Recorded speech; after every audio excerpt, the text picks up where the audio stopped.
Right. Yesu vazukuru vasekuru saint. Vazukuru vangu maswera sei? Maswera sei vazukuru? Zviri kudidi?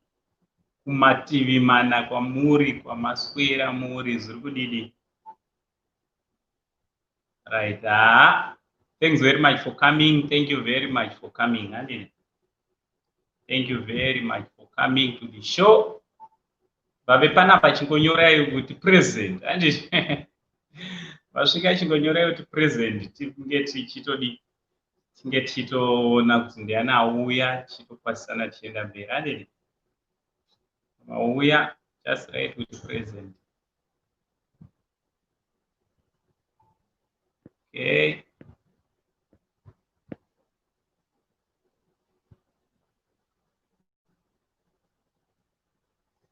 Pane munhu ane pamuromo ipapa. Pane munhu ane pamuromo. Pamuromo. Right, Tensia. Yes, muzukuru wangu. Shivel. Zviri kudii muzukuru, waswera boy here Shivel? Right. Namafil. Waswera boy here muzukuru? Right, Elizabeth. Waswera boy here, welcome to the show. Mary. Zviri kudii kurise kuJoburg huko? Good for waiting. Thank you very much for waiting. Right, beats and uncle send reactions. Ndakona ndokuzivai plus mune pamuromo. Mune pamuromo ve beats and uncle send reactions. Zvechirungu. Ndo indiri kuchirungu isi secret and sekuru wacho nari kuchirungu saka tongoitawo zvekuchirungu. Wanzwa here beats une pamuromo. Moiziva futi kuti iro rakanzi Uncle Saint zita rangu muchiita zvamuri kuita. Yes, football 263. I'm happy kukuona muzukuru wangu. Thanks very much for coming. I'm so excited. I'm excited to see you. I'm excited. Yes, muzukuru, nyaradzai. Zurudi nyaradzai batia. Welcome to the show. Yes, ndakuona 263 wangu warova. Majero. Right, universal key. Thanks very much for coming. Mzurudi mzukuru wangu. Omi Zurudi. Zuru fambere mwana mkwasha wauya ndiri kutokuona. Thanks very much for coming. Right, namafeel zuru fambere. Right, vazukuruka, I kindly ask you to let's just share our streaming unongotora ungokanda muma WhatsApp group vamwe vauya vamwe vaziva kuti tatotanga so tinogona kungo share our streaming yedu kune vanokwanisa kushare live stream yedu. Let's share for the sake yevamwewo for the sake of others.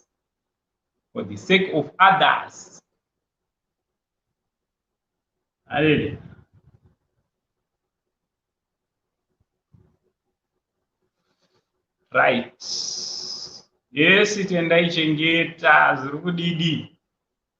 Thanks very much for coming. Your boy beats Rudy. Newa futi unogona kutongoita guest andonoiziva here pa. Right. Our guest will be in the studio anytime from now. And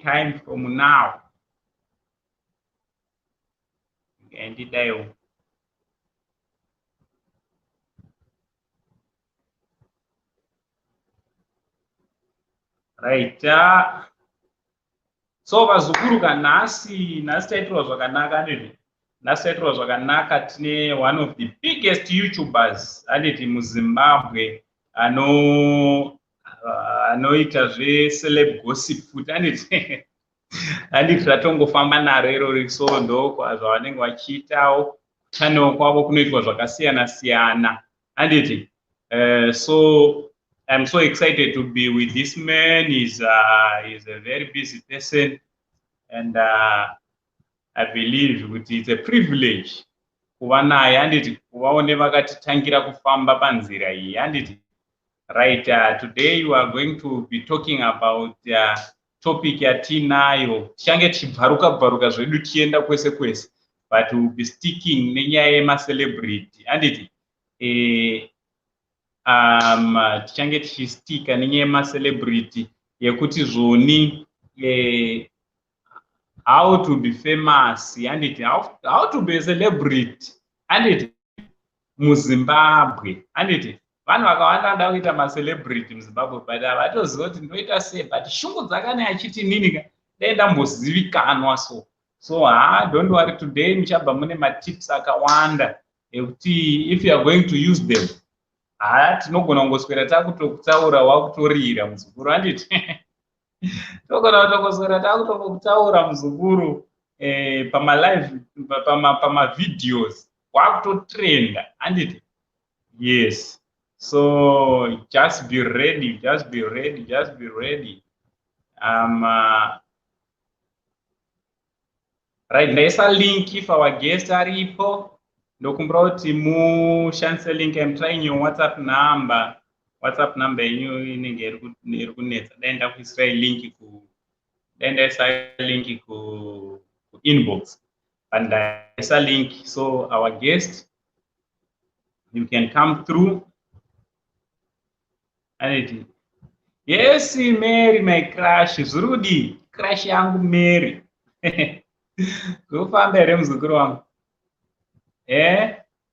Thanks very much for coming, and thanks very much for your support. Munashe po. Zurudi mzukuru wangu Munashe. Hope everything is fine kwa uri mzukuru wangu anditi. Yes, princess wakanyanya, ndikuona ma comments ako. Thanks very much ne support yauri kuramba uchipa pamusha penyu. Thank you very much mzukuru wangu. Right, admire zvavahera. Aiwa iwe ndo wakatonyanya kutoseka kudaio ndimi munototiita utoti tifara handiti. Without you hatigone kufara vazukuru mzukuru wangu. Thanks very much ne support handiti, nekusimbisa basa. So sezvandataura kuti today we are going to have a special guest. Share on WhatsApp number. WhatsApp number is online. But today takataura na DJ Sparks and DJ Sparks. He runs channel inonzi ZimRealityEyeTv and it vanoti kungwavha mungwavi nhasi toda kuti vamboti ngwavhira panapa and it. Right, so anytime tina DJ Sparks and it in the studio vachimboti ngwavhira. Right, tensi yashiko zvirudi mzukuru wangu, zvirufamba ere mzukuru wasekuru.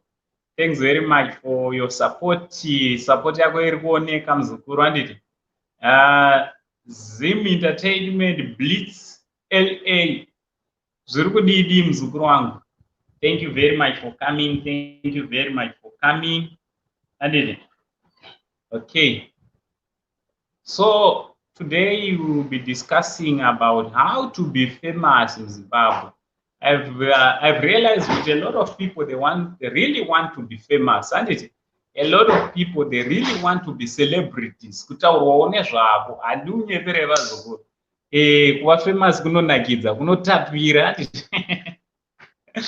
Kuva famous kunotapira. That's why you see our celebrities. You can name them. They do crazy things. Vanotukana pa social media. Vanoita whatever they can. So that mimuvazive, they don't care kuti zoni mavaziva nenyaya iyi, as long mavaziva chete. Handiti ndakambonzwa umwe achitaura achiti zoni hakuna chinonzi bad publicity, hakuna chinonzi good publicity. Yes, inongova publicity. Handiti So today these are the things we'll be talking about, and in those zvatoda kutaura nezvazvo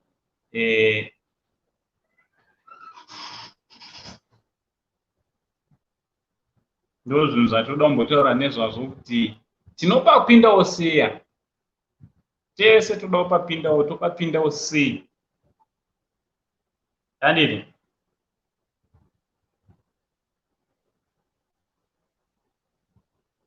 Okay.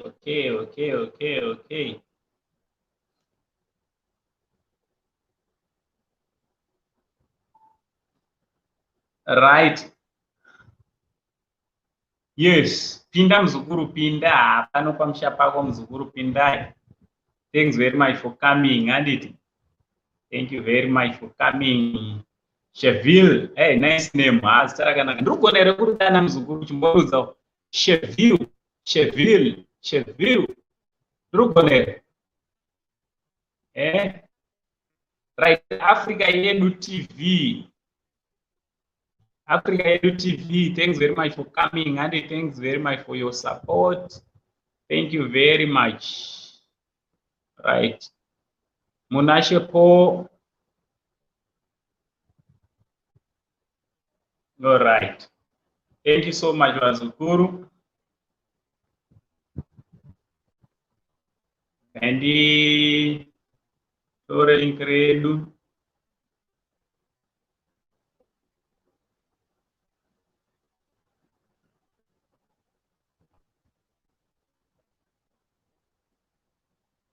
Okay.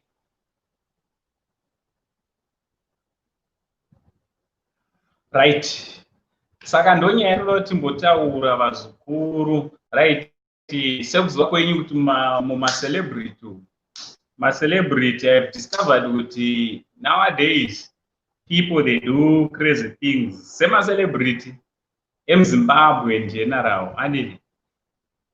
Kana angari anoimba vanotomboisa paside nyaya dzekuimba. Most of them vanotomboisa nyaya dzekuimba paside, and then wotanga kungoita madrama so wotoshaura kuti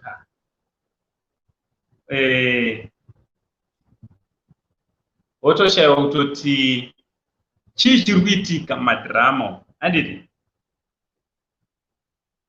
Okay, ndakutaura navo mungwavi vave padhuze, handiti?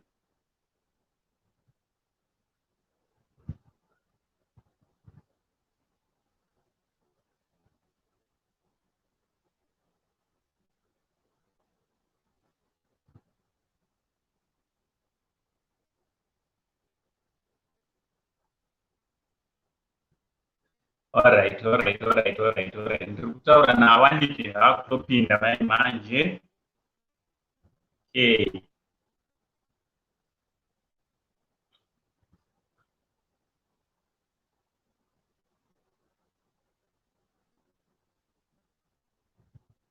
Just a minute.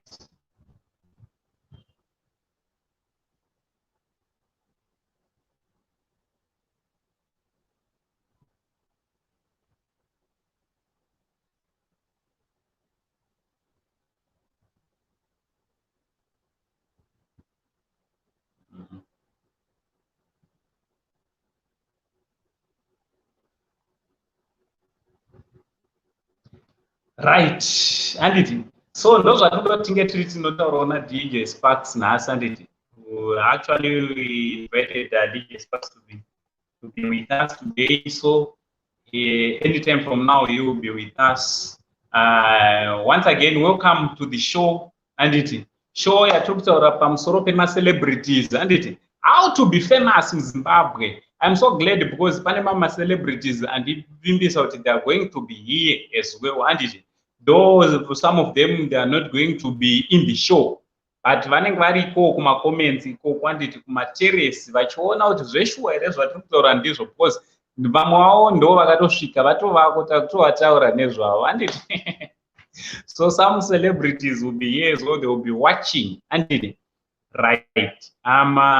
Anytime from now, we are going to be joined by DJ Sparks. DJ Sparks is the man who is running, you know, the ZimRealityEyeTv.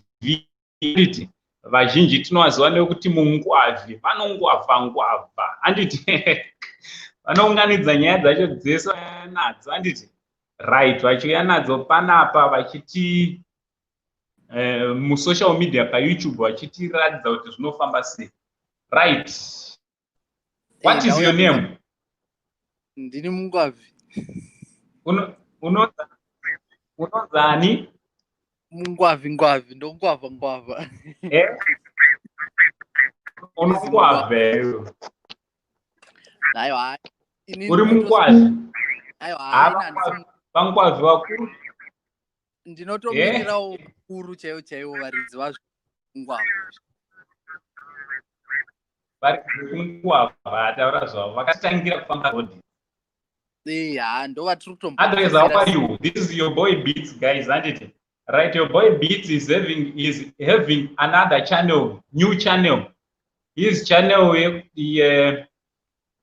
inonzi iyo rikatitsvage tinatsoisa apa. Iyi yandaisa panapa yakanzi Beats and Uncle Send Reactions. So Beats and Uncle Send Reactions it's another channel inoraniwa na your boy Beats na Uncle Saint, handiti channel koko will be doing ichi tinati chite naye vakomo. Tinongoita zvakasiyana siyana kunyanya evanhu vemuZimbabwe vemuAfrica anongonakidza nekungoitawo basa rese. Nongoita chi zvisina nebasa rese zvimwe zvaya zvamusingaone TV basa rese. Ewe ini nangu tinochita zvine basa ikoko, iwe ndoonochita zvisina basa. Ine ndiri pabasa tambe nebasa. Hamusi bhevha mutambe pabasa. Hamusi bhevhali anotamba pabasa. Haiwa nditambe pabasa, haiwa handisi bhevha nditambe pabasa. Right, so tine nyaya yatiri kufamba nayo. I'm so excited because you've been doing celeb gossip as well, and you have been doing andikamburidzwe nyaya indango azongobata nzvimbo yake asvika. Wauya uzongobata nyaya nzvimbo kungodziisa siti kusvika vapinda ndo vatonituma vanhu vangu chimbobata mbichana ndiri kusvika. All right. Anytime from now vanenge vapinda zvavo vandipa sign yekuti akupinda. So chindudza motakedi yavo yakutopindawo izvezvi pagedhi. Motakedi yavo iri kutosvikawo pagedhi zve saka vari kutopinda. Motakedi vangwavhi. Mamruda wandivharira zvandachida kutaura. Chitaura izvi. Right, ndanga ndichida kutaura kudii? Ndachida kutoti ndandakichida kutotaura hangu kuti kuchannel kwenyu muno uploada sei mavideos, because ndachiona seunge hamusi kuuploada daily. Muri kuuploada sei? Channel kwedu izvezvi vanoti mabata apa ari kumbobata saka kunyaswa kuri kunetsa maona, but tichagotrade kuzviita everyday. Alright. Yes Mary, ndangomhoresa Mary. Teko Mary kuti ndini lawyer wake kazve. Mary wamuona kuti ati kudii here? Mary akandigonera akaita kuti vanhu vadzikame.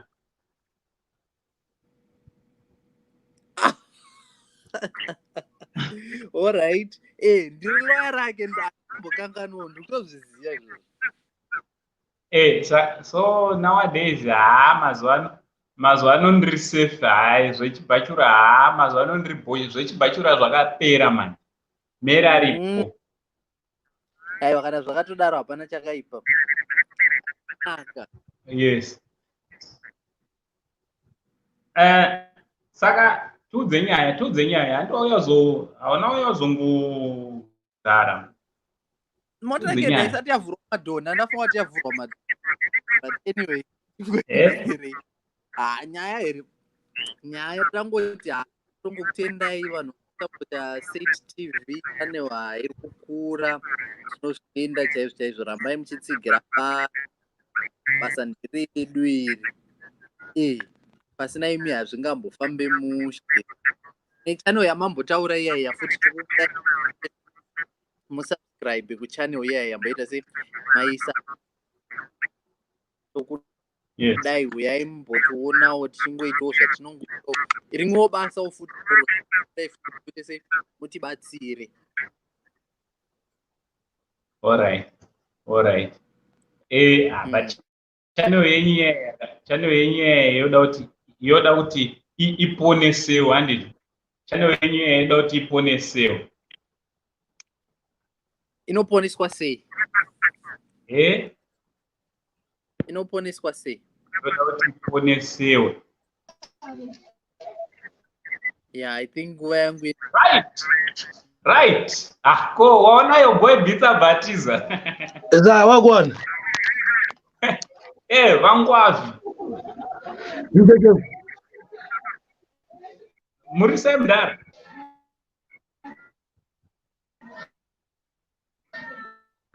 Kibaba. Baby boy. Muri semdara.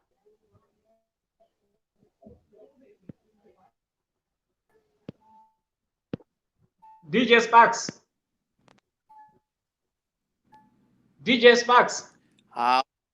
Koi mama ndiburitsa indawa ndisandanyasoti ndakuoneka zvakanaka. Inini ndakubuditsa. DJ Sparks. Mimi mukomana yellow bone. Yeah, Sparks vakatika. DJ Sparks murisei.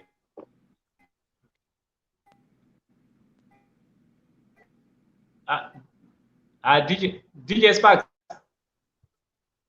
Welcome to the show. Vangwavi.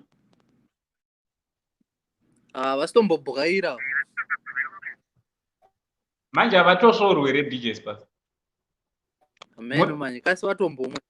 Tozi vatongo serious.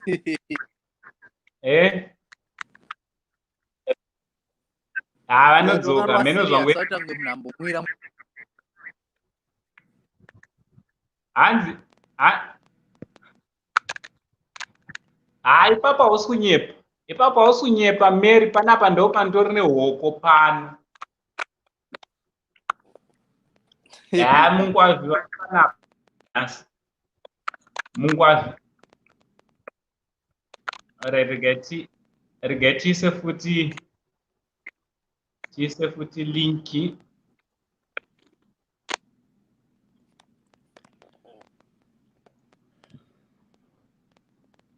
Right, ndakanda futi linki mundara.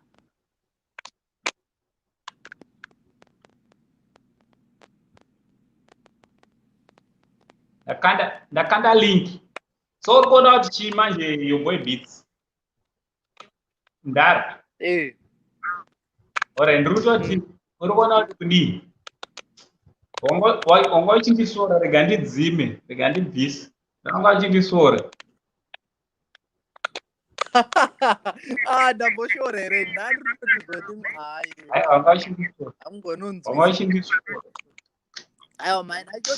naitoti maakumberi ZTV family iri kubatsira izvishuwa mautange passion java. Ndingamboita sapatition java usadaro sei uchida kundiisa ipapo. Andikapa mukubva kuti manje maamuchiti I'm so excited kunge passion java. Ezvino zvimaakubudisa ma-earpods java. What did you? Ndati mabva kuti zvoni I'm so excited kunge zvinoita passion java. And now mune ma-earpods kuti kunge java. Saka makasiya. Usadaro shamwari.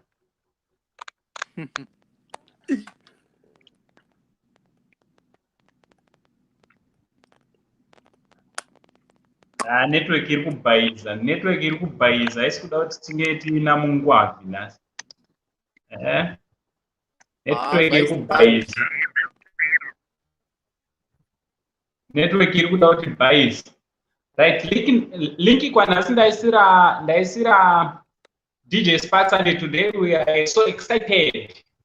We've been joined by DJ Spark Sunday from ZimRealityEyeTv, and it. So we are so excited. As I was so excited. Java. I was excited. Yeah. Wagadzirisa chivane here koko. Wagadzirisa chivane. Chivanhu atiite zvechivanhu isu yangu yechirungu. Alright, waita here zvaunofanira kuita. Zvechirungu. Ma earpods ndapfeka.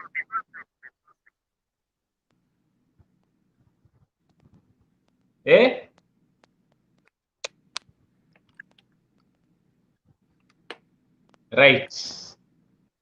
Are you excited? Alright. Angauye tinobva tabuda kaisitinya soranza tiri kuteeresa. Ichaita chete network. Totomada matips achona waiziva. Totoda matips. Toda matips ekutoti waiziva. Murudaita mbiri. Kweni mbiri. Ini ndini ndinobatsira vamwe kuita mbiri. Nekuda kwepamuromo. Uri munayo dhara murupe vamwe vachitoita mbiri. Ko miromo yedu ine magic ke. Miromo yedu vamwe tikataura. Ozo pane umwe munhu oti akataura pamusoro pakoyo boy. Haunyanyi kurwadziwa, but ukataurwa nemunhu, ukataurwa naangu, ukataurwa na DJ Sparks. Waiziva. Yeah. Yes, you say, man. Mudadza mana, network ya ID kunishungurudza wena. Network iri kupinza vanhu busy. Apa manumbers anga achikwira ona, anga achikwira tichitoziva kuti hamafans emungwavi. But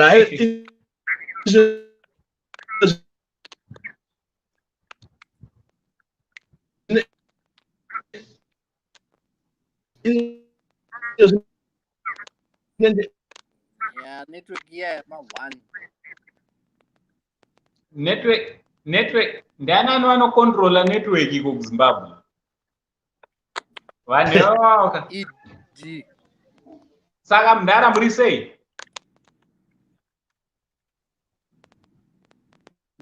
It's ZimRealityEyeTv. Muri sei? Hello? Networking. Maybe room yanga ndine ngekunyanya kuti network yanga idakusa network kudai. Apa yavepo manje. Yaramba kuti mutore mustudio mundara. Yaramba wena saka geningorese.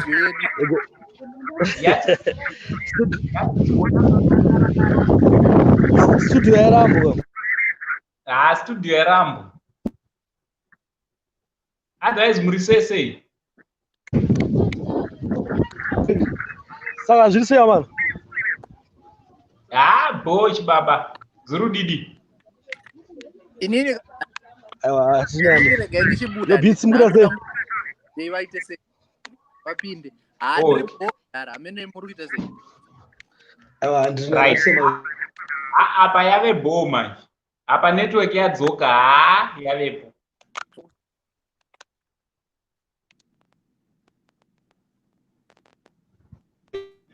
Right. Saka ango ini ndakuti bhuma.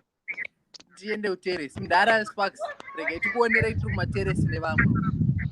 Alright, iri bo. Aisomura ndigare pasi network. Ndangona mandakamira.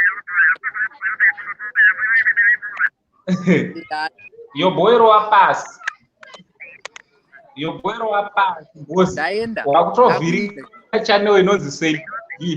Ndinoona kuti vanhu vakutozofunga kuti your boy ndio uri kurana Saint TV. Rowa pasi. Ndara muri sei? Aiwa ndiri bo amoti muri sei ango. Aiwa chisekuru chiri bo zvachona. You are looking good mundara, you are looking good. Eka changobva kuuya yakati nyowani ka.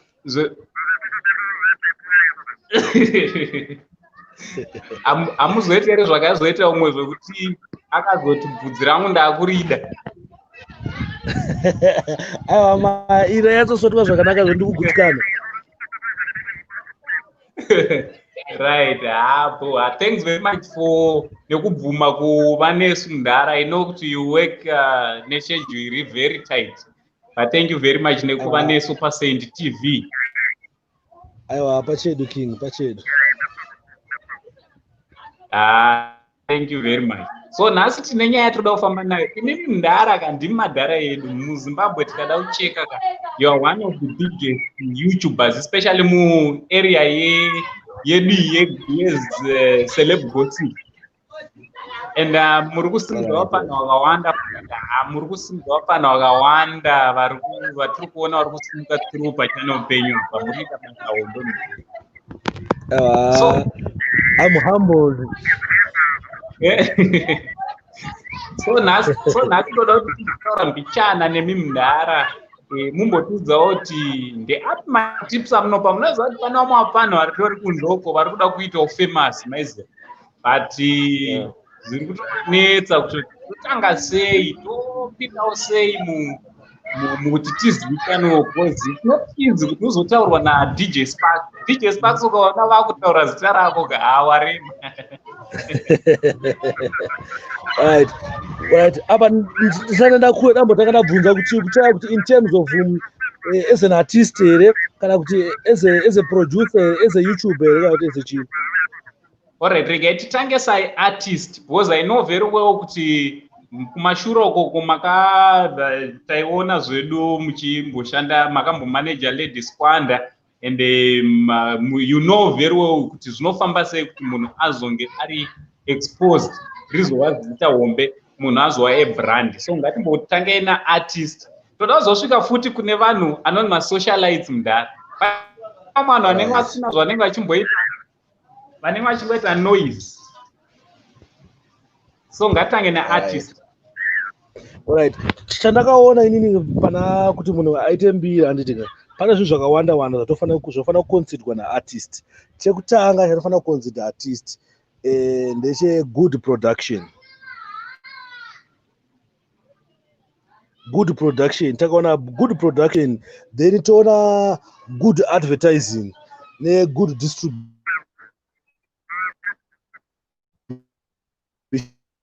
Yeah. Music. Ango send. Hello, ndatoka nditi. Iri kunzwika, iri kuita ichidaidai but muri kunzwika. Right. Naitanya yekuti artist chanofanira kutanga deala nacho chekutanga, I think it's production, good production.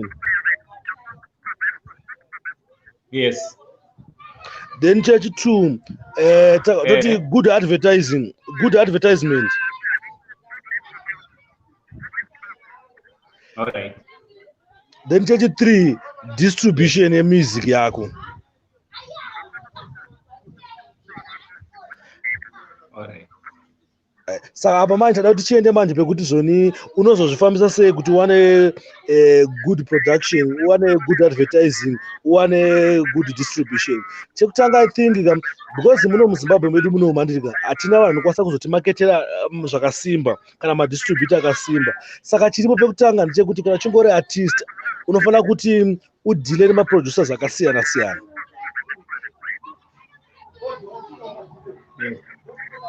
Ukadila nemaproducer akasiyana siyana. Inini I think hazvisi bo kuti uite chifiro chekuti ini ndiri kwa Oskid kana kuti uti ini ndiri kwa Levels chete.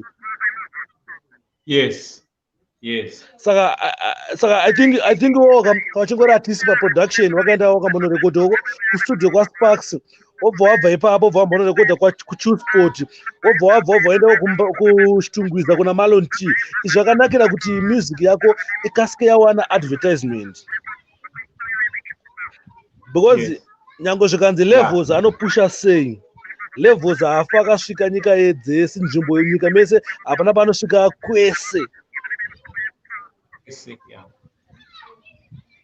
Saka igame ucalculate ma percentage kuti ChewSport inenge ichipisa zvayo handitika kuri wati inoricha vanhu vakawanda asi hazvirevi kuti ichasvika kuvanhu 13 million vari muZimbabwe even yoita vamwe vanhu kuita outside Zimbabwe.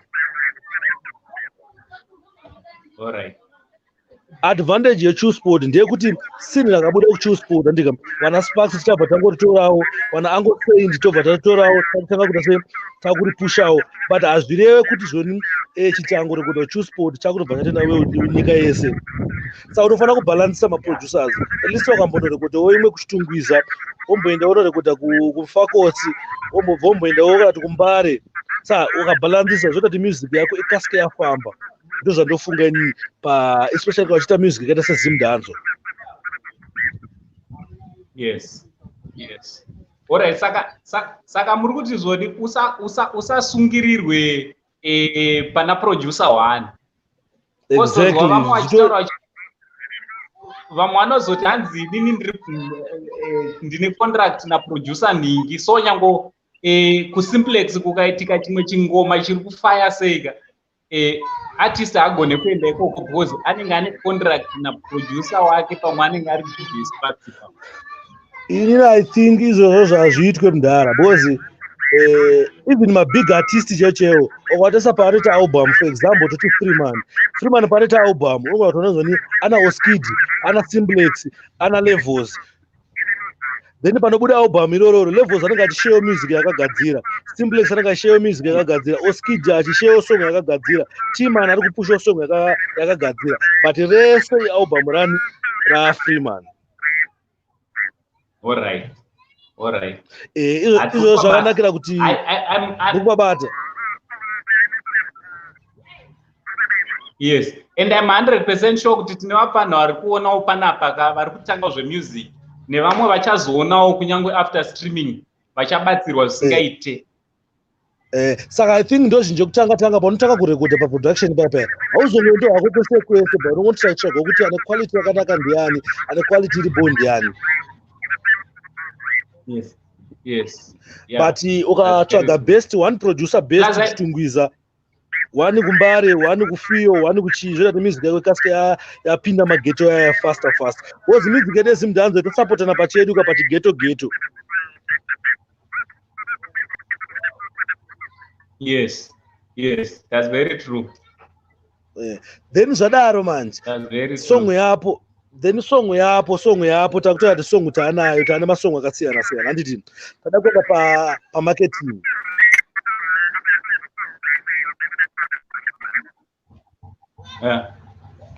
Pamarketing manje since iwo warekodha maproducers akasiyana siyana ndika kureva kuti watosatofamba rimwe step ahead panyaya dzemarketing.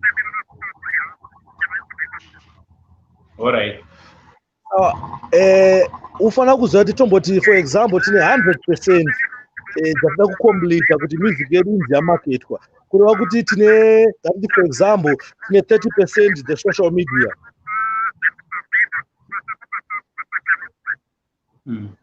Tine about ngati tikati dzimwe 30% futi dzeredio.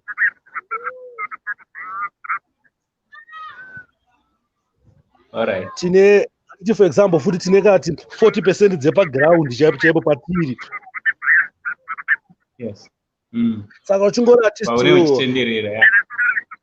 unofanira kuzoti unofanira kubhalansisa zvinhu izvozvo kuti kuredio at least uri kusupply here that percentage iyoyo music yako uri kuzivikanwa nekuredio. Alright, online ZimCeleb iri kukuziva here, Angosend ari kukuziva here, Sparks ari kukuziva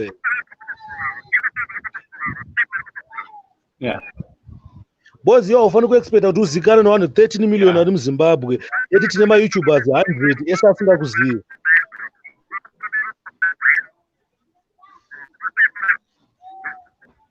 Yes.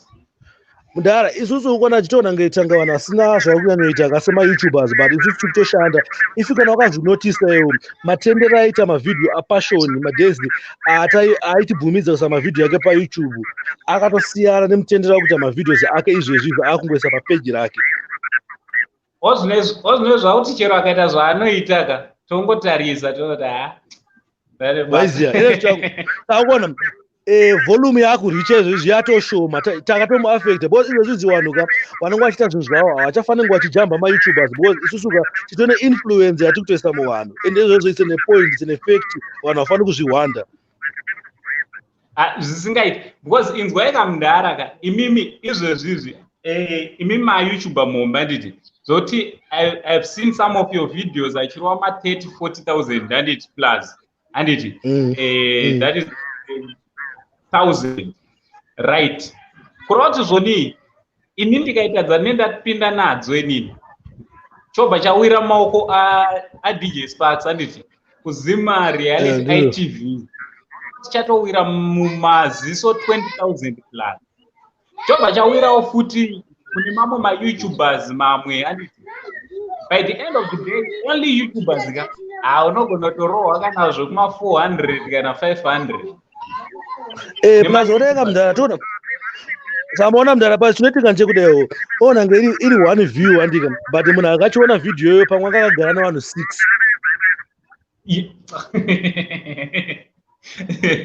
unoonekwa nemamillions mudhara saona saka vanhu izvozvi zvaisisi level yekuti vanofanira kuti underrate ka vanofanira kutoziva kuti maya kune imwe movement kune vamwe vanhu varipo vanonzi maYoutubers ende vanhu ivava vatone influence yavainayo vanofanira kuti vachitoti consider pazvinhu zvavo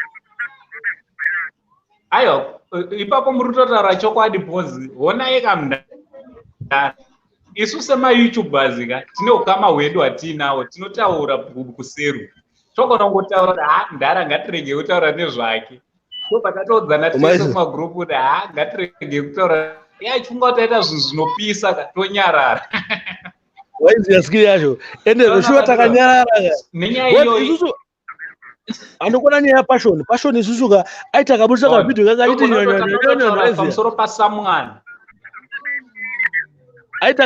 aitakabudisa nyaya yewachi yake last wachi yake yakambotenga yakabirwa takaitisa 2 ene zvakatenga imwe 100k hatina basa nayo takangonyarara ende zvichaperera kuInstagram kupeji rake kokoko waiziya saka iye anofanira kuita sei vanofanira kuti vachiziva kuti isusu titone vanhu vanonge vachiforwarda zvinhu zvavo waiziya tenge tichiforwarda zvinhu zvavo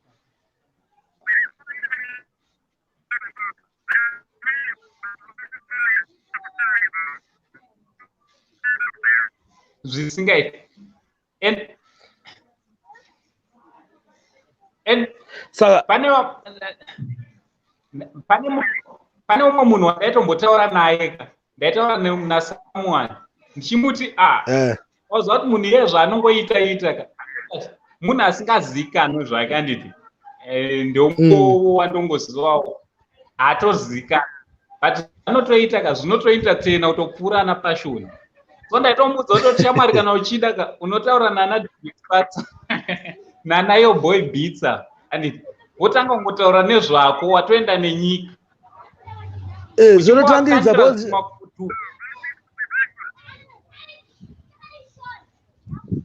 ukona chiwangu wakona iri palevel yekuti ukona chiwangu wafa uri palevel yekuti unongoitozvifambira zvako kana tonazo mumwe munhu wobva atokuziya kuti iwe mungowafi ushode weziva kuti maya zvinhu zvine influence zvine impact saka ivo vanhu vafanira kuita sekuti saiza zvavanongoida kuchiita zviya saka artisti zvanofanira kuita zvafanira for example munhu angasaiza ZimCeleb page iri itori team ine influence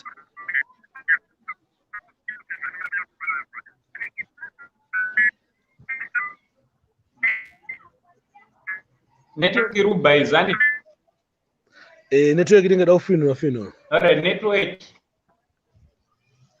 network ameno zvaita mchana network yamasiwa ma1 alright network ameno zvaika kuita asi izvo ndakunzwike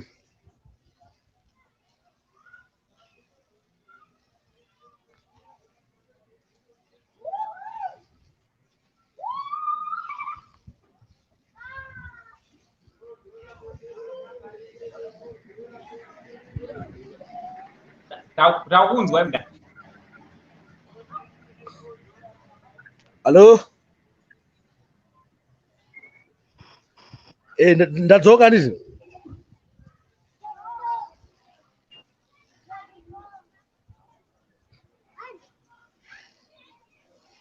Ya. Ndakunzwai. Right. Saka I think izvezvi zvinofana kuitika kuti artist kana achinge akumaketa zvinhu zvake aifana kunge achiziva kuti kune inonzi page inonzi ZimCeleb, pane page inonzi ZimRealityEyeTv, kune page inonzi Your Beats, kune page inonzi Angosend. Ukaona vanhu uri artist usingakwanisi kuidentify vanhu vese wawawo uchiri kuita mafani.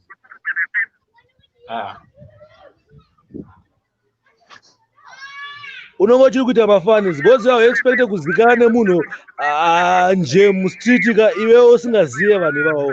Unofanira kunge uchizivikanwa nemaproducers ese, unofanira kunge uchizivikanwa nemadJs ese. Tozotanga kuti ko munhu toita sei wozogara woita sei kuti uzivikanwe nemafans. Yes, that's very true. Unofanira ngo oyeso munhu achibudisa song yako unofanira kuzoti maya panda kudhikane online ndichabatani ndichaisa music yangu paYouTube, ndichaisa music yangu paSoundCloud, ndichaisa patipa maplatforms ese anodiwa, ndichaita sei kuti ndidraw attention. Ndo panopindira na Angosend, ndo panopindira na Sparks, ndo panopindira na Kunda yechitima, vana Shema, waiziya.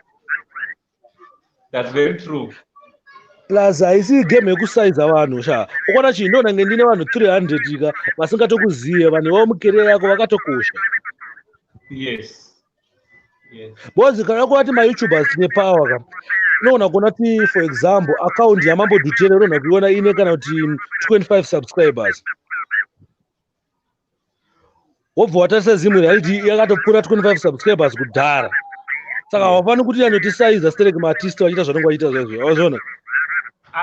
Urikona ndachitocheka urikona ya passion Java yekupika mazai here palambo yake here ndiyo here kana kuti paaibuda achipinda mulambo akapfeka sutu achibaya ine less than 1000 ine less than izvezvi nitori less than 1000 views but ikakandwa ZimRealityEyeTv within 3 hours inenge yatova ne1000 dzacho. Ona saka iwe manje wafana kuti izvi kusina basa iziya, wafana kunge uchiti tiziya kuti amaya kuYouTube kune vanhu vakadaiwo, vanhu vavo vanoita se vakutopusha mayosi. Yes. That's very true. Saka ivo vanosaiza manje, of which YouTuber futi ka YouTuber is one person anogona futi kungotongozvida kuiswa. Because there's no tinongonyara. As long ndikasazvitaura ndogona kutozviona ndorega kuzvitaura zvangu. Totoudzana naSparks kuti ngatizviignore. Sparks ignore. Ndozvinoitika manje. Ndozvinoitika manje. Saka I think kana uchinge uri artist ka unofana kunge uchiziva vanhu vese vavo uchidhila navo. Yes. So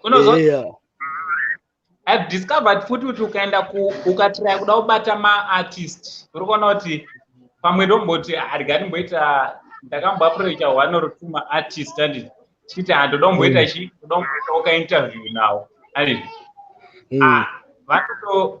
vanondoikusaiza utongoti kana utorega upindura your boy beats chaichai ane munhu wataiitomboti toda muinvita chichi shamwari message inotovhurwa yotoverengwa yotoignowewa shamwari kutoti saka vanhu vari they think themselves better than everyone else of which hausi celebrity kana usina vanokucelebrate. Exactly ndozvavanokangana ini nokwana izvozvizvi maartist inini ka nditone hati break nemaartist waiziya. Wakataura unogara uchizvitaura izvo. Handidi kuzvidza. Bozi ukuona chivanhu eve tinenge tichivasimbisa waiziya but ivo vanongoona nge effort yedu waiziya ndeyemahara waiziya yeti tine zvimwe zvekuita waiziya zvisingaiti tine dzimwe nyaya kana dzegospel dzekutaura, tine dzimwe nyaya kana dzemadhirama dzekutaura, tine dzimwe nyaya hobo dzekutaura waiziya. Right. Ivo manje ukamudaidza kuinterview ka anenge akufunga kuti maybe ndiye akosha but apapo tina kukosha kuteni waiziya. Ataura zva. Ndaitotaura kuti unoziva kuti tinogona kumutsa nyaya kana yekare isusu maYoutubers yakatika kare tikaona kuti zvako zvakuda kufaya tikada kuti zvichinyura togona kungomutsa kuti but gore riya munhu uyu akambobhayiza pakati. Saka isusu ka titori vanhu vatone influence hatisiri vanhu vekuti vanofanira kungotitarisawo tionera mugirasi waiziva opatongoitotiziva kuti isusu kuna vanhu vakadai vanhu vavo ka vane vanhu vanotovateerera iwe uvati ndimwe nyaya ndoyatoziva kuti yange itori kati ndakatozoiona ndakatoziva kuti nyaya iyi ndeyefeki ndeyekunyeba waiziva. ende kana tine munhu watinoda kupusha ka tinenge tichitomunatsa panyaya yacho neyo chitodedzera kutoti uyu ndiye akapenga uyu iwe wotozara wakamira nyaya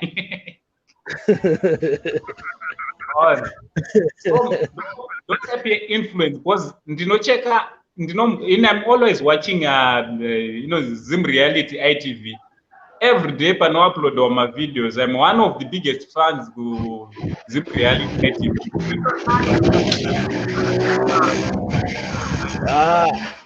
Ndakada kuzwa kugeta zvimdududu zvakumbopfuura.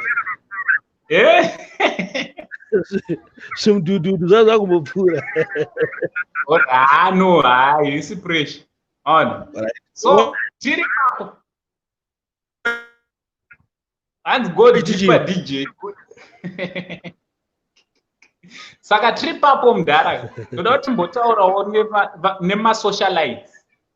And it masocialites ndo team rakaita sani like sana tatelicious and it ndo vati iwo vanozvitawo macelebrity but ari area yemasocialite and it so there's someone out there anenge achiti nini guys ini ndoda kuitawo socialite advice yamungamupa munhu iye akateerera mundara neachazoteerera kuti aitawo socialite anofanira kuita sei because takaona vamwe vanoita zvisina kumboitwa mundara vamwe vanolikisawo ma-sex tapes and after that munotiswera tichitaura nezvake kuti muri kuona zvaitwa nadj Sparks here naningi aiwa vaita zvakapenga anditi munhu anopesa atoita mbiri otozotanga kutoita rimwe skiri but chaita kuti apimbe zviri date.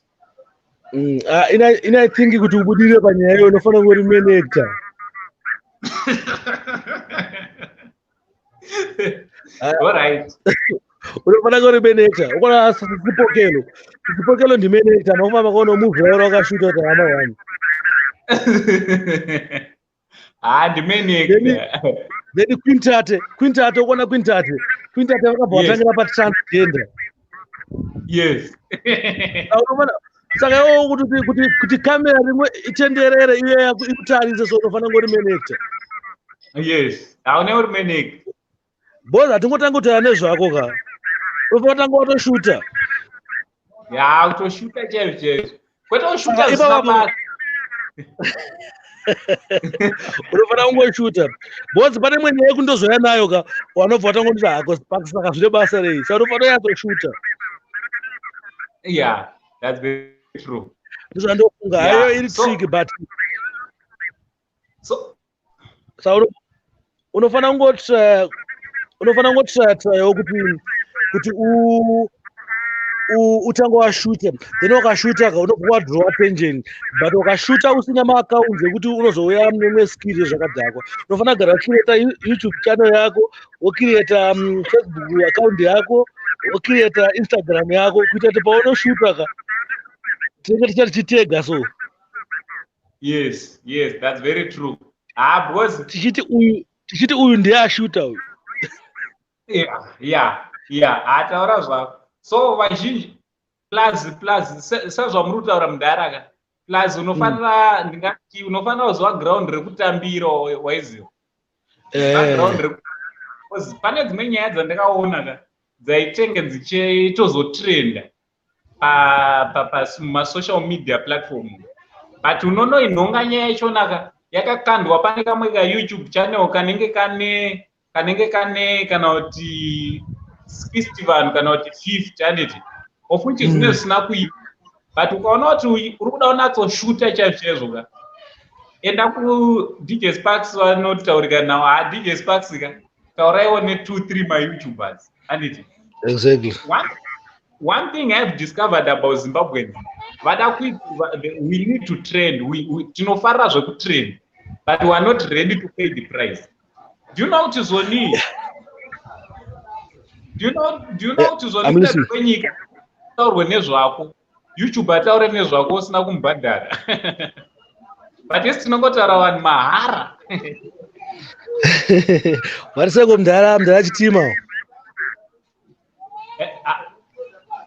Ya chibaba, ivo mudhara ngavambopinda muno mustudio. Rekati vaisire link.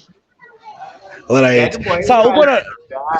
Uri kuona chinhu ndozvandaona inini. Mazuva ano vanhu vachafanira kuti saiza maYoutubers. Because tinoona ndotiona mudhara. Sasaizeka iwo kuti wewe ndinemwe video ndakagadzira so semafanis ukuona. Yes. Ndakagadzira Japreza nefamily yake ndio popular video pa account pangu. Yes. Ndangagadzira semafanis but wakatasa do popular video na about 300 something thousand views. Yay. Saka chigayo kuti denda kanyora kana ndakaisa mukadzi wa Japreza siriye. Mudhara. Angatoni mawani. Yaringatoita mawani. Ndetonyepera vanhu zvekudaro ka. Bozi kana chisasazo chinzi ne 340 something thousand views. Denda ndakaisa mukadzi wa Japreza wekunyepa. Chichaitika. Saka izvo zviti ane influence. Vanhu panoita zvinhu zvavo havafaniri kuti kanganwa kuziva kuti kune maYoutubers ariko. Bozi Shema ane vanhu vanotomuteera, ane vanhu vanomuteerera zvaanenge achiita. Chitima ane vanhu vanomuteera, ane vanhu vanoteera zvaanenge achiita. Waiziya? Yes. That's very true. Ukona nini chekutanga chandakatanga kuita ndichitanga kufunga idea yekuita seni. Kutanga ndasubscribe maaccounts ese ane vanhu vane influence pa YouTube, maYoutubers ese. Menozwa ndaita.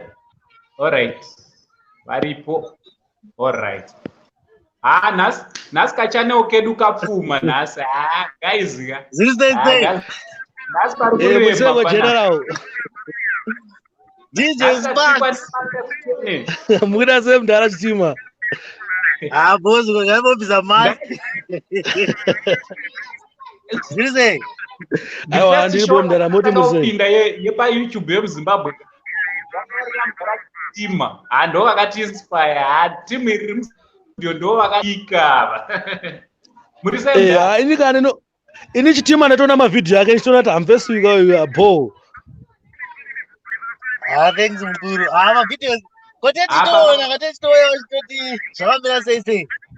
Aiwa booking. Tanchitara nyaya yekuti izvozvi zvika whether uri artist uri ani kana whoever ada kuzoita mbiri anofanira kunge achiconsider maYoutubers kuti because tine ground ratiri kupushawo. Mosati chimudhara ndochinonzi chokwadi chizvo chamuritaura. There was a time ndataura nevamwe vanhu ndikati munoziva kuti chika vanhu ka like hapana kuti takambotaura imwe nyaya pakaita mumwe muAmerican akataura nezva akaita uye anonzi the LA fire akaita reaction yenyaya yajamaster. Ndikati isusu maYoutubers emuZimbabwe tiri kuti tikada kuita zvinhu zvakada ini ndakambozviita zvazvo kumashure nai ndikangozviita chete waisvika uchirwa necopyright strike. But anomuona but pazvakaitwa nemufesuya vakayatsona impact yazvo kati amufesi wekuAmerica asimbisa mufesi wekuAmerica asimbisa. Vakatanga kutomucelebrate but kona tichika ndinogara ndichitaura ini ndichiti iko zvino any person any artist any ani handitika if you want to ignore my YouTubers you will be ignoring my YouTubers at your own risk because we are now a force kana not my YouTuber we are a force yekuti tikada kutaura kuti zvinhu zvako zvakadhaka musino ndaiseka pane nyaya yakataurwa na vanonzani Uncle Zainda pane nyaya vakataura yaJava namambotuterere paize aiwa nyaya iyoyo inyaya yekuti yakatotanga kutoita noise nyayo yataurwa naYouTube one vatanga kutokutika nyayo ende inini pandakatozoisa ka ndakatoiona pana Uncle Zainda ndakataiwa inyaya ika chega ndichiitochi sikwabada Andikona unozvanzi inenge yekudhara. Nyaya inenge yekudhara. Prophet Passion vakazvitaura vakatowanza kudhara chekuti yekudhara. Last year, last year. Andikona. Ndozvandachitaura ndichiti zvoni nyaya dzekare togona kungodimutsa isu. Andikona manje. Saka vanhu vese vari muZimbabwe ukaona uchiti hanzi maYouTubers ana basa zvimapesi zvizvo zvakati. Ndakatomboona mamwe even maartist chaivo vachiti unoona munhu achiti anoisa song yake ka obva anyora pazasi kuti to those YouTubers don't take my music. Anonzani kuziya anonzani Zvizizo anonzi Sekalas handizi. Sorry, someone already on phone here. Sekalas akatonyora izvo kuti maYouTubers hokoyo. Kuona chimdara. Vafana zizo. Mfana zizo ka taitomusimbisa ka izvo zvitara nyaya dzake tichita sei aizoita sei kona maititi ivo vanongwachona ngedis but publicity whether it good or bad publicity exactly. But iwo saartist unofana ngochingwana publicity chete. Ayo saizvozvi zvakaita saningi anonzani uyu Sekalas nyange akaita drama rake haina nditaure ndototsvaga zvekutota amara ndarwadziwa foni yangu yada kudzima boys ndarwadziwa singeri foni yangu yakudzima yakuita jealous DJ Sparks ramamchiro wabasa angosendera ramamchiro wabasa mozati ka handikunyepera mana pane zvamamushara fanike DJ Sparks pane zvamamushara muchiti kana uchida kuita mbiri muZimbabwe kana uri artist vanhu vanofana kutodhila nawo maYouTubers tisinoita kuti vanhu varire isusu tikakuita kuti tikakunyararira nyaya yako ukaiita zvinodhaka pane pawatopa example yaProphet Passion Java izvo so pane vanhu vaitombobvunza musuna vachitandi ko Java mazuva ano akamboendepiko like yati vakataura hanzi ati titi maYouTubers ataure nyaya dzavo maYouTubers akabva anyarara kuona zvova zvaitika unotozozvinzwa chete kuti maYouTubers andisiya ende tikadzinyarira zvinotodhakwa hai tikadzinyarira nyaya dzako zvinotongodhakwa because saizvozvizvi ndaicheka mundarakundai vakataura nyaya yako ka inoteerwa nemathousands and thousands vanhu maYouTubers ari mustudio chete ka if we say we are going to talk about you unotoenda viral unotoenda viral chero nyaya yako isina basa bonzi kuona tichika angosenda anogona kuwanira nyaya handiti voona nyaya yako handiti wofunga kuti angosenda vana basa varingori kana ti nemasubscribers mashoma vanhu vanoita 5000 views chinoita kanchoti angosenda vachiuploada video vanobva vatotitumirawo isusu totogarawo pasi toionawo video iyoyo taiona iri ndaiona to vanhu vatoitaurawo handitika zvichipedza kuitaura DJ Sparks vachabva vaionawo vobva vaitaurawo vachidaro yakutoenda kunana shema yakutoenda kunana at the end of the day ka video yako inogona nge ine 1000 pachannel yangu yoita 1000 pachannel yashema yoita 1000 pachannel yangu but at the end of the day iwewe unenge waone because paYouTube panapa ka pane varidzi ndozvatoudza vamwe paYouTube pane varidzi kuFacebook tonga henyu kuna nani kwese tongai but pana paYouTube ndosaka varipo ana Sekundai nana DJ Sparks nana Yoboy vachikuitira tumavideo wesi sekuru ndakatoti handichabve pano ka kutoti sekuru kutorawo toti chimudhara chekutochemberera pano saka maura machedza unifonera right I think angone kundipinzawo palive page. Thanks very much guys, let's subscribe kune channel yakanzi Kundai Chitima handiti let's follow madhara edu awa zvibaba zvedu izvi ndokwamunoona gossip rese right thank you very much mudhara madrova nesurprise yakanaka mudhara you are the person akandidzidzisa ndimakandidzidzisa kuita basa iri first live yandakapinda ndeyenyu mudhara thanks baba ngatirambe tichirowa basa. Thank you very much. I really appreciate this. Thank you. Beautiful, baba. Right, guys. What do you think nenyaya panapa yatiri kutaura nyaya yema-artist anditi nema-celebrity. One thing chisiri kuziva ma-celebrity ka ndechekutoti ma-YouTuber they are a force anditi they are a force yekutoti without YouTubers ka nyaya dzako hadzina kwadzinoenda hadzina, because ma-YouTubers vari kutotry by all means to push content yevanhu anditi they are trying by all means to push content yema-artist anditi. So what do you think guys, what do you think vazukuru vangu nenyaya iri panapa? Kana uchida kuendawo uchiti ndoda kuitawo celebrity, varipo vamwe vanhu vanotoshuwa kutoti hey guys inini ndoda kudii, ndoda kutiwo ndinge ndiri ndinotaurwa nezvangu anditi. Unotoziva kutoti unazvo zvekuti unge uchitaurwa nezvako anditi, and ma-YouTubers they are there to help you kuti unge uri unotaurwa nezvako, and ukataurwa notanga kutaurwa nema-YouTubers emuZimbabwe sezvamuri kuona ka inini Kunda Chitima tinowirirana na Your Boy Beats na DJ Sparks, chitobva ipo panapa ndo WhatsApp group redu ratine chitaura iroro anditi. So once nyaya yako yawira maoko angosendika zoti yatowira maoko evama-YouTubers ese anditi. So ma-artist anoti zonini nabasa nema-YouTubers uri kurarama kwako wega shamwari. Uri kutorarama kwako wega, because just go and check pachannel ipo panapa kuti ma-videos edu, we've got videos vamwe vari kurovawo kuma 10,000 ma-12,000 views. Like what DJ Sparks was saying kuti one view inogona yatowanikwa nevanhu 5 or 6 or 3 anditi.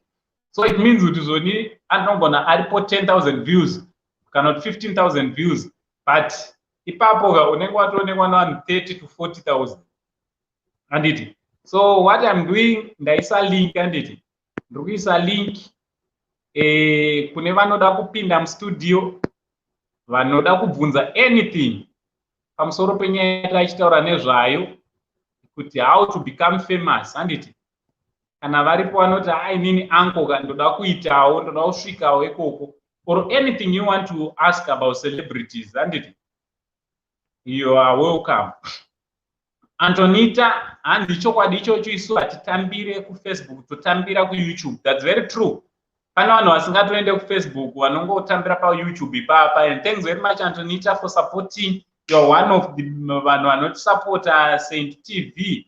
Right, Silent Mix and Mingo, how far KC, right? Nchatera nayo ndonowabvunza kuti hanzi how far anditi chanomubvunza KC.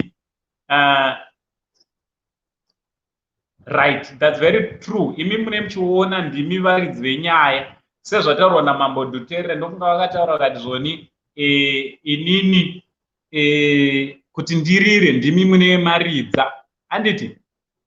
Right, yes, that's very true. Kana makanzwa pavidhio randakaita ndakataura kuti zvoni vanoti mafans avo ndiyo mvura, iwai fish. So without water they cannot survive anditi. Yes, but water can still survive without fish anditi. Ma celebrity, without water you cannot survive, but water can still survive without hove mukati mayo anditi. So you have to respect ma fans ako anditi. You have to respect my fans. So anyone at Opinam Studio, I want to ask about anything, or you can write my questions by my comments. And it right, can also subscribe by this channel. Also, don't forget to subscribe. And it yes, subscribe to this family channel. This is not my channel, this is our family channel. And it so subscribe to this channel. Also, don't forget to put your notification bell. Pega but no upload my videos, you'll be notified. Uncle saying vane imwe channel yavo, I've got a new channel yandinayo nyuwani inonzi Beats and Uncle saying reactions. And it again you say Apple Beats and Uncle saying reactions. So also I kindly ask you as Guruti and I go on ask me video ratato isa, you go there over one subscriber and it. Yes, there's a new video that I saw nasi before starting this show.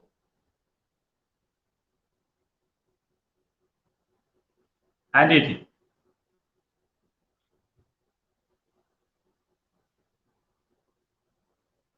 Okay, regardlisa link re channel ya anko imwe yachona. Okay. Visa link re imwe channel.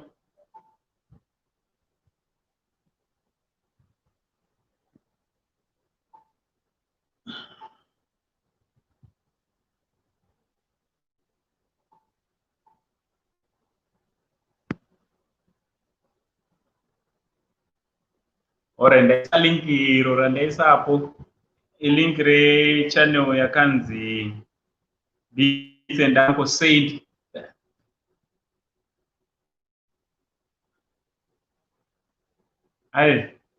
Yes, that's very true. ZimRealityEyeTv, YouTubers vanongoda kungopiwa respect kavo kanoenderana navo, nekuziva futi kuti zvoni they can bring you down or they can take you up. And yes, because ndikasataura nezvako kanyange nyaya yako waiita, zvinotodhakwa chaizvo. Handiti? Right. Yes, thanks very much nekusupport. Handiti? Hanzi naHebert YouTube inotonga kana isu munharaunda pedu. That's very true. YouTube haisi kumira YouTube iri kurova basa sebasa. Handiti? Thanks very much. Stella Bruno wakanyanya unosupporta basa sebasa pamusha penyu. Right, Brian Katiyo, thank you very much for coming. Zviri sese muzukuru wangu. Handiti? Kuri sei kwauri my Brian? Zviri kufamba zvazvo.